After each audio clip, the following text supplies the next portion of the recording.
Good morning. In Mark, the 6th chapter, early in Jesus' ministry, he is going all over Galilee. And he is teaching, and he is preaching, and he is healing. And he sends his disciples out to heal and to teach and to preach as well.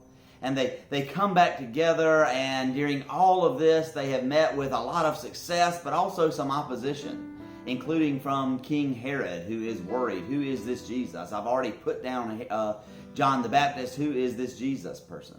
And so there is all of this activity going on, and some of it is positive and some of it is negative. And Jesus says a kind of amazing thing to the disciples. He says, "Come away to a deserted place for a while and rest." Now, they don't actually get the chance to rest because the crowds find out where they have gone and they follow them out to that deserted place. Jesus sees them, has compassion on them, and he teaches them. And then he feeds them. It's the feeding of the 5,000. And so he is so very, very busy. I saw the other day on a Facebook post, another pastor, who said, when this whole COVID-19 thing started, everybody was saying, this is a marathon, not a sprint. Make sure to pace yourself. And I was pacing myself.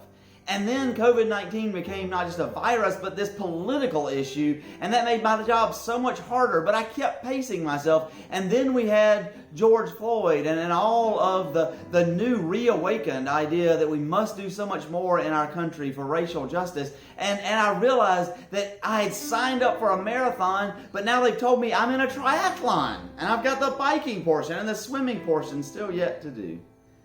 I wonder if Jesus and the disciples felt a little like that after the feeding of the 5,000. But here's such an important part of that story. When that's over, Jesus sends the disciples by themselves in a boat across the sea, and I suspect that perhaps that was intended to give them a little time to be by themselves and rest. But Jesus particularly goes up on a mountain to pray.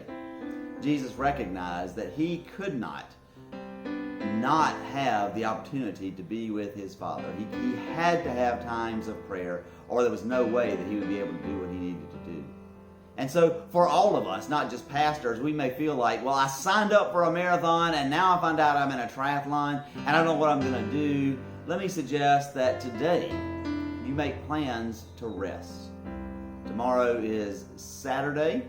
It is the Jewish Sabbath. It is also the Sabbath for our Seventh-day Adventists and other friends. Maybe tomorrow is a day you can declare a day of rest and find a way to spend time just letting your body and your spirit and your mind rest. Perhaps you could give up the news for a day. That would be a wonderful way to rest. The news will still be here on Sunday. Things will still happen with or without you knowing about them. Maybe you need to give up Facebook for a day, or social media. Social media is supposed to bring us together, and so often it divides us and just contributes to the frenzy.